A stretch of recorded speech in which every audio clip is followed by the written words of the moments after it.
नमस्कार, आवाज समाचार देख रहे हैं आप और आपके साथ मैं हूं स्मिता रशाल। वक्त हो गया 4 बजे की तमाम अहम और बड़ी खबरों का, जिस पर करेंगे नजर। लेकिन उससे पहले नजर इस वक्त की हेडलाइंस पर। बाजार ने लगाई तेजी की हैट्रिक, सेंसेक्स निफ्टी शानदार बढ़त के साथ बंद। कंज्यूमर ड्यूरेबल्स छोड़कर बीएसई के सभी सेक्टर इंडेक्स बढ़े। एनर्जी, फार्मा, रियलिटी शेयरों में तेजी। स्टेशनरी और consumer products maker Cello World की अच्छी लिस्टिंग, 648 रुपए इश्यू प्राइस के मुकाबले 23% चढ़ा शेयर। लिस्टिंग गेन चलते ऊपर से थोड़ा हल्का हुआ शेयर। दिल्ली एनसीआर में सांसों में घुलता जहर, एक्यूआई इंडेक्स लगातार चौथे दिन बेहद खराब। 13 से 20 नवंबर तक चलेगा ऑड इवन 10वीं 12वीं छोड़कर स्कूल बंद। मुंबई में भी हालत बिगड़े। छत्तीसगढ़ में वोटिंग से पहले महादेव बेटिंग ऐप पर छिड़ा सियासी संग्राम। बीजेपी का भूपेश बघेल पर 500 करोड़ के भ्रष्टाचार का आरोप, तो बघेल ने साधा नरेंद्र मोदी और अमित शाह पर निशाना। त्योहारों में सस्ते आटे की सौगात, पीयूष गोयल ने लॉन्च किया भारत आटा। बाजार भाव से कम मूल्य पर बिकेगा। दिल्ली से शुरुआत। इधर केजरीवाल सरकार ने अपने बी और सी ग्रेड के कर्मचारियों को 7,000 रुपए बोनस दिया।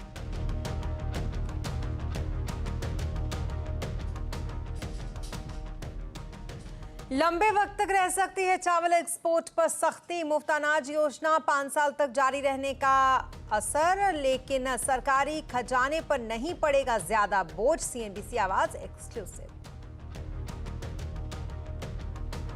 इजरायली सेना की गाजा पट्टी पर सबसे तेज बमबारी। इजरायल ने किया 2 हिस्सों में गाजा पट्टी के बांटने का दावा। हमास के 450 ठिकानों पर निशाना।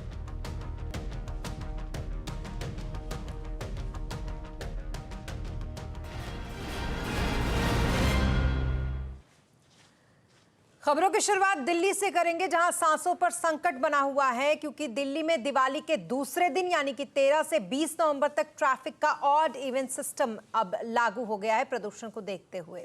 मुख्यमंत्री अरविंद केजरीवाल के नेतृत्व में बैठक में यह फैसला लिया गया। पर्यावरण मंत्री गोपाल राय ने कहा कि ग्रैप 3 में जो प्रतिबंध लगाए गए थे वो ग्रैप 4 में भी जारी रहेंगे।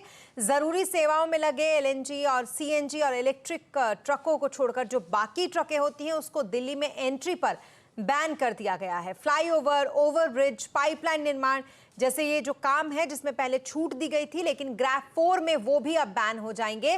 गोपाल राय ने कहा कि दिल्ली सरकार प्रदूषण कम करने के लिए साल के 365 दिन काम कर रही है, लेकिन अभी जो स्थिति बनी हुई है उसकी मुख्य वजह तापमान का गिरना और हवा की गति कम होना है। वैज्ञानिकों का, मौसम विभाग का जो विश्लेषण है उसके अनुसार 30 अक्टूबर से जो दिल्ली के अंदर प्रदूषण के स्तर में बढ़ोतरी दर्ज की जा रही है उसका मुख्य कारण टेम्परेचर का लगातार गिरना और हवा की स्पीड 30 अक्टूबर से लगातार ठहराव की स्थिति में है। बहुत ही लो गति जो है वो हवा की दर्ज की जा रही है। तो कुल मिलाकर प्रदूषण की वजह से दिल्ली की हालत जो है वो बेहद खराब हो चुकी है। और इस वक्त दीपाली नंदा हमारे साथ हैं, उनसे जानेंगे सिचुएशन कैसे हैं दिल्ली के। दीपाली, बताएं जरा किस तरीके की स्थिति दिल्ली की फिलहाल। देखिए, आप तस्वीरों में देख पा रही होंगी स्मिता, अभी भी आप मेरे पीछे सफेद चादर जो कि धुएं और प्रदूषण की सफेद चादर है, जो दिल्ली वालों के लिए एक बड़ा चैलेंज बना हुआ है। लगातार 7वां दिन है जब दिल्ली का एक्यूआई सीवियर कैटेगरी में मौजूद है और कोई इम्प्रूवमेंट फिलहाल दिखाई नहीं दे रहा है और सरकार लगातार प्रतिबंध लगा रही है। अब ग्रैप 4 को लागू कर दिया गया है। ना सिर्फ ग्रैप 4 की स्टेज 4 को लागू किया गया है, बल्कि अब दिवाली के बाद ऑड और इवन को भी लागू करने जा रही है दिल्ली की सरकार। हालांकि पटाखों पर पूरी तरह से बैन लगाया जा चुका है, बावजूद इसके दिल्ली सरकार कहीं ना कहीं ये संभावना जता रही है कि अगर पटाखे फोड़े जाते हैं तो उसके बाद प्रदूषण का स्तर और भी बढ़ सकता है। यही वजह है कि 13 नवंबर से लेकर 20 नवंबर तक राजधानी दिल्ली में ऑड इवन को लागू किया गया है। और इसी के संबंध में कल बकायदा ट्रांसपोर्ट विभाग और दिल्ली ट्रैफिक पुलिस के साथ दिल्ली सरकार एक इम्पोर्टेंट मीटिंग भी करने जा रही है। इतना ही नहीं, अगर हम ग्रैप की स्टेज 4 की बात करें तो अब तक राजधानी दिल्ली में सिर्फ 5वीं क्लास तक की कक्षाएं बंद की गई थी, लेकिन अब 10वीं और 12वीं को छोड़कर सभी क्लासेस के लिए स्कूल्स को बंद कर दिया गया है 10 नवंबर तक। साथ ही साथ ये भी कहा गया है कि अगर वायलेशन किया जाता है ग्रैब के स्टेज 4 का, तो जुर्माने की रकम को भी आने वाले दिनों में बढ़ाया जा सकता है। तो फिलहाल अगर प्रदूषण की स्थिति के हिसाब से मैं आपको दिखाऊं तस्वीरें, तो आप देख सकते हैं अभी भी हर तरफ आपको धुंधला ही दिखाई देगा, सफेद चादर ही दिखाई देगी। और अभी AQI की बात करें तो वो 450 से ऊपर ही है। शुक्रिया तमाम डिटेल्स के लिए आपका दीपाली। तो कुल मिलाकर स्थिति अभी भी वहां पर बद से बदतर बनी हुई है और बढ़ते प्रदूषण के बीच घर की जो हवा है उसको साफ कैसे रखे और इसको साफ रखने वाले जो पौधे होते हैं उनकी मांग इन दिनों बहुत ज्यादा बढ़ गई है। ऐसे में कौन से पौधे हैं जो हवा साफ रखते हैं, दिल्ली की मशहूर मस्जिद नर्सरी से बता रहे हैं हमारे संवाददाता रोहन सिंह।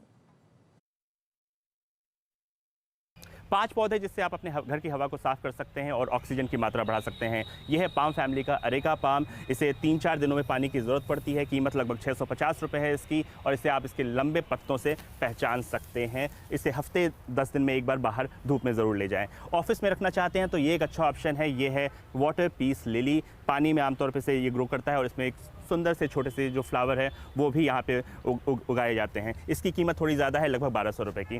फिर हम बात करते हैं बहुत ही सस्ता, 150 रुपये में आपको ये मिल जाएगा। ये है स्पाइडर पाम, लेकिन इसको पानी की थोड़ी ज़्यादा ज़रूरत पड़ती है। लेकिन अगर आप मेंटेनेंस फ्री प्लांट चाहते हैं तो ये है बहुत ही पॉपुलर स्नेक प्लांट। करीब पॉट के साथ खरीदेंगे 900 रुपये इसकी कीमत पड़ेगी आपको और इसे आप इसके शार्प पत्तों से जान सकते हैं। लगभग 10-15 दिन में भी इसे पानी देंगे तो कोई दिक्कत नहीं है। शेड में अच्छा उगता है ये। और आखिर में हम बात करते हैं ये है जामिया पाम। ये भी पाम फैमिली का है और इसकी खासियत मैं आपको बता दूं कि ये बहुत लंबा चलता है, काफ़ी लंबी उम्र होती है इसे, सालों साल आप इसे ग्रो कर सकते हैं। लगभग 1000 रुपये में ये आपको मिल जाएगा। और ये तो हम अब तक बात कर रहे थे दिल्ली की, जहां पर आमतौर पर इन महीनों में हम प्रदूषण देखते हैं। इस बार जो स्थिति है वो ज्यादा विकट है। लेकिन अब थोड़ा महाराष्ट्र की तरफ भी आते हैं, क्योंकि महाराष्ट्र सरकार ने पहली बार प्रदूषण को लेकर क्रिटिकल हेल्थ एडवाइजरी जारी की है और सभी जिलों से एक्शन लेने को भी कहा है। इसमें पॉल्यूशन की मॉनिटरिंग, सांस के मरीजों पर खास नजर रखना शामिल है। सरकार ने लोगों से भी AQI को लेकर चौकन्ना रहने, मास्क लगाने, आउटडोर जो एक्टिविटीज होती हैं उनको कम करने की अपील की है। इधर केंद्र सरकार की एक टीम जल्द ही मुंबई का दौरा करेगी और टीम ये पता लगाएगी कि एयर क्वालिटी बिगड़ने के कारण क्या हैं और राज्य सरकार के प्रयासों को कैसे और तेज किया जा सकता है। मुंबई में एयर क्वालिटी इंडेक्स की अगर बात करें तो लगातार मध्यम से खराब की रेंज में ये बनी हुई है। BMC ने इसे देखते हुए बिल्डरों और ठेकेदारों को नोटिस भी भेजे हैं। बेस्ट की 350 बसों के ऊपर एयर फिल्टर, ट्रैफिक जंक्शन पर virtual chimney, special street lights और एयर प्यूरिफायर लगाने जैसे कदम भी उठाए जा रहे हैं। शहर में स्प्रिंकलर वाले 30 वाहन भी मंगाए गए हैं। इधर बॉम्बे हाई कोर्ट में भी आज प्रदूषण के मामले पर सुनवाई हो रही है।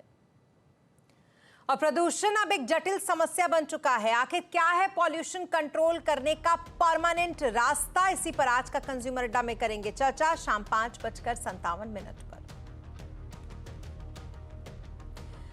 तो ये बात अब दिल्ली सरकार की, जिसने दिवाली से पहले सरकारी कर्मचारियों को एक बड़ा तोहफा दिया है। मुख्यमंत्री अरविंद केजरीवाल ने दिल्ली सरकार के ग्रुप बी और ग्रुप सी के कर्मचारियों को 7,000 रुपए का बोनस देने का ऐलान किया है। दिल्ली सरकार ने त्योहारों को देखते हुए ये घोषणा की, जिसका फायदा दिल्ली सरकार में काम करने वाले लगभग 80,000 कर्मचारियों को मिलेगा।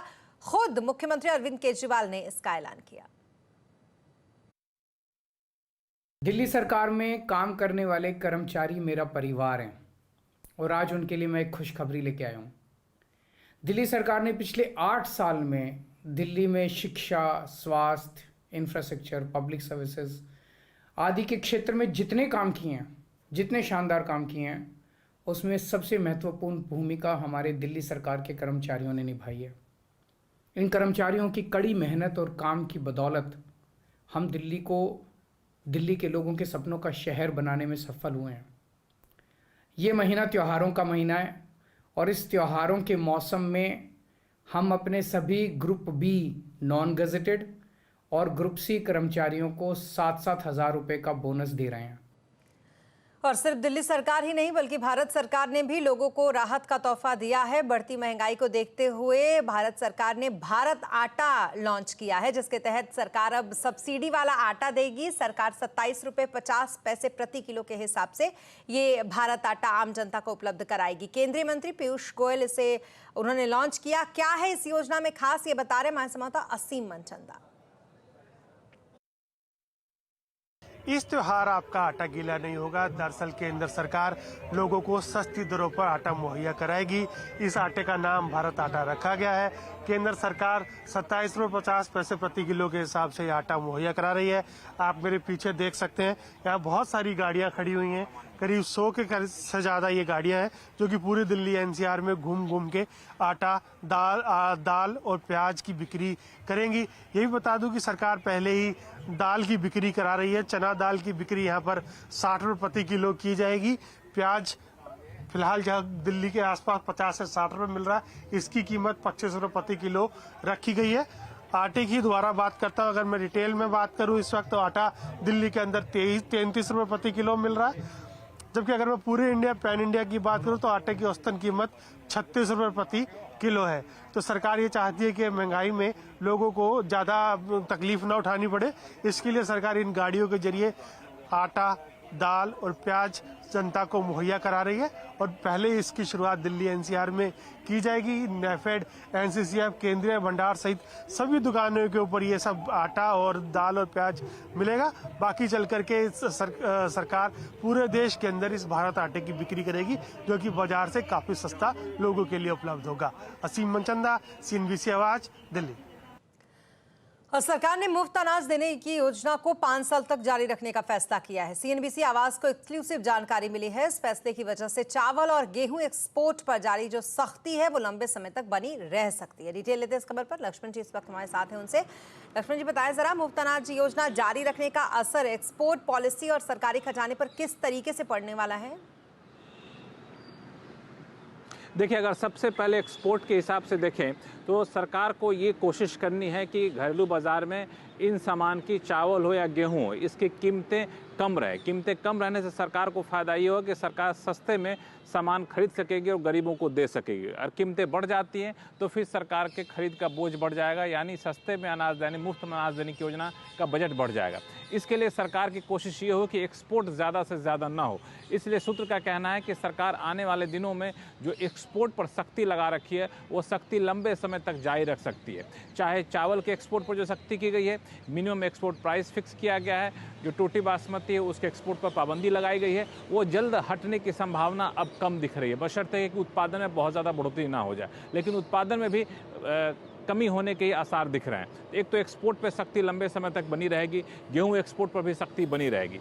सरकारी खजाने की बात करें तो वित्त मंत्रालय इस फैसले से बड़ी राहत की सांस ले रहा है। खास बात यह है क्योंकि सरकार को, वित्त मंत्रालय को डर था कि शायद चुनाव के नज़दीक आते आते कहीं इस योजना का दायरा ना बढ़ा दिया जाए, लेकिन सरकार ने दायरा नहीं बढ़ाया, सिर्फ इसकी अवधि को बढ़ाई है। तो अब वित्त मंत्रालय कहना है कि इससे बहुत ज़्यादा फर्क नहीं पड़ेगा सरकारी खजाने पर, ना ही फिस्कल डेफिसिट पर कोई असर पड़ने वाला है, और इससे मुश्किल से 12,000 करोड़ रुपए सालाना अतिरिक्त खर्च होगा और वो सरकार आसानी से वहन कर लेगी। तो सरकारी खजाने पर भी असर नहीं पड़ेगा। हाँ, एक्सपोर्ट पर थोड़ी सख्ती जारी रहेगी, तो एक्सपोर्ट करने वाले कंपनियां जो लोग हैं उनके लिए थोड़ी सी निराशा की खबर है। जी, बहुत शुक्रिया तमाम डिटेल्स के लिए आपका लक्ष्मण जी।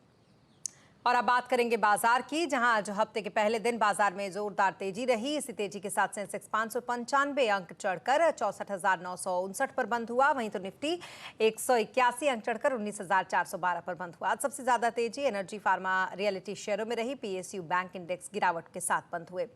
मार्केट का पूरा हाल समझने के लिए चलते हैं सुमित के पास। सुमित बताएं जरा, आज सेक्टर्स का कैसा हाल रहा?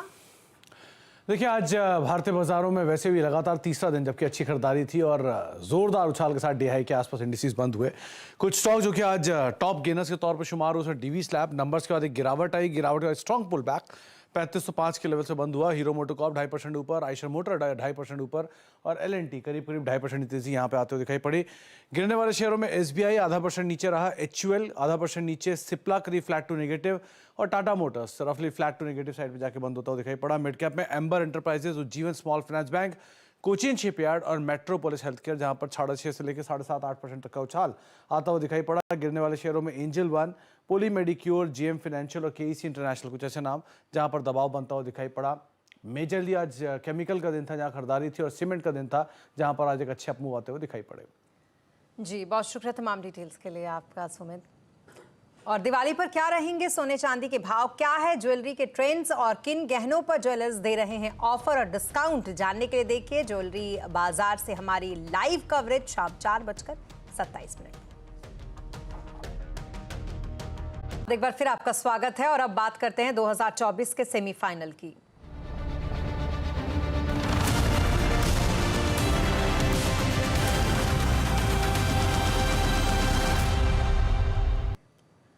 आज राजस्थान में विधानसभा चुनाव के लिए नामांकन का आखिरी दिन है, जहां सभी राजनीतिक पार्टियां जोरों शोरों से लगी हुई हैं। राजस्थान में 25 नवंबर को मतदान होना है, जिसके लिए सभी राजनीतिक पार्टियां अपना सियासी समीकरण साधने में जुटी हैं। इस बीच राजस्थान के मुख्यमंत्री अशोक गहलोत आज सरदारपुर सीट से अपना नामांकन उन्होंने दाखिल किया। तो वही नामांकन के जो आखिरी दिन है, आज अमित शाह भी राजस्थान के दौरे पर हैं। वहीं छत्तीसगढ़ में कल पहले राउंड की वोटिंग होनी है, लेकिन इससे पहले यहां पर महादेव बैटिंग ऐप स्कैम को लेकर जबरदस्त सियासी घमासान छिड़ गया है। मनी लॉन्ड्रिंग के इस मामले में छत्तीसगढ़ के मुख्यमंत्री भूपेश बघेल का नाम भी सामने आ रहा है। महादेव ऐप मामले में गिरफ्तार एक मुख्य आरोपी शुभमन सोनी ने यह दावा किया है कि छत्तीसगढ़ के सीएम भूपेश बघेल ने उसे दुबई में जुए का व्यापार खड़ा करने के लिए प्रोत्साहित किया था। सोनी ने भूपेश बघेल को 508 करोड़ रुपए देने का दावा भी किया। इस मामले में बवाल बढ़ने के बाद केंद्र सरकार ने महादेव बैटिंग ऐप समेत 22 अवैध सट्टाबाजी वाले ऐप्स और वेबसाइट को ब्लॉक कर दिया है। इस मामले में भ्रष्टाचार के आरोपों को लेकर बीजेपी कांग्रेस पर हमला बोल रही है। बीजेपी का कहना है कि राज्य सरकार के पास इन ऐप्स को बैन करने का अधिकार था, लेकिन उसने ऐसा किया नहीं। He chose to have this investigation go on for 1.5 years. And has obviously collected 508 crores as a consequence of extending this investigation. And today, when he is caught out by the Enforcement Directorate and when he's caught out by our blocking the apps, he is trying to create a narrative that this was not his responsibility. It was squarely his responsibility. His administration was investigating the illegal criminal app, and it was his duty to ask for these apps to be blocked immediately upon starting of the investigation. तो वहीं Mahadev batting app मामले को लेकर छत्तीसगढ़ के मुख्यमंत्री भूपेश बघेल ने भी BJP पर वार किया है। उन्होंने इस मामले में सीधे पीएम नरेंद्र मोदी और गृह मंत्री अमित शाह पर निशाना साधा। निशाने पर तो अमित शाह जी और नरेंद्र मोदी जी हैं। वो अपने संबंध बता नहीं पा रहे हैं। आखिर उनके महादेव से उनका संबंध क्या है, वो बताएं। उस पर कार्रवाई क्यों नहीं हो रही है, गिरफ्तारियां क्यों नहीं हो रही है? क्योंकि आपका लेन देन तो नहीं हो गया है, इस कहां से कार्रवाई नहीं कर रहे हैं। तो शुभम सोनी ने जो कल वीडियो रिलीज किया सर, आपका नाम लेते हुए कि आप मिले, इससे डैमेज होगा आपको? अच्छा, एक चीज बताइए, ईडी 2 साल से जांच कर रही है और उसको प्रेस रिलीज किया, उसमें एक अधिकारी बताया महादेव आप। अब वो बताता मैं मालिक हूँ, तो पहले ये तय कर ले वो मालिक है, उसका नौकर है। तो आप डेफेमेशन का सोच रहे हैं या इलेक्शन कमीशन में जाने की सोच रहे हैं? 17 तारीख तक आप सब लोग मजा लीजिए। हाँ। सब पूरे देश के और प्रदेश की जनता इसका मजा लें कि 17 तारीख तक इस प्रकार से बहुत सारे वीडियो, बहुत सारे वक्तव्य इनके तरफ भारतीय जनता पार्टी की तरफ से आएगा, क्योंकि वो हार रही है। और अब बात महादेव बैटिंग ऐप की, क्योंकि महादेव बैटिंग ऐप समेत अवैध सट्टेबाजी वाले जो 22 ऐप और वेबसाइट है, इसको सरकार ने ब्लॉक कर दिया है। महादेव बैटिंग ऐप को लेकर ईडी पहले से जांच कर रही है। ईडी की सिफारिश के बाद आईटी एक्ट के तहत केंद्र सरकार ने यह आदेश जारी किया है कि महादेव बैटिंग ऐप का मामला तब से सुर्खियों में आया जब ईडी ने दावा किया कि उसने कैश कुरियर के ईमेल स्टेटमेंट को रिकॉर्ड किया है। इसमें खुलासा किया गया कि छत्तीसगढ़ के मुख्यमंत्री भूपेश बघेल ने यूएई में स्थित एक ऐप प्रमोटरों से कथित तौर पर 508 करोड़ रुपए लिए थे। और इसी के साथ इस बुलेटिन में फिलहाल इतना ही, लेकिन खबरों पर लगातार अपडेट के लिए आप बने रहें सीएनबीसी आवाज के साथ। नमस्कार।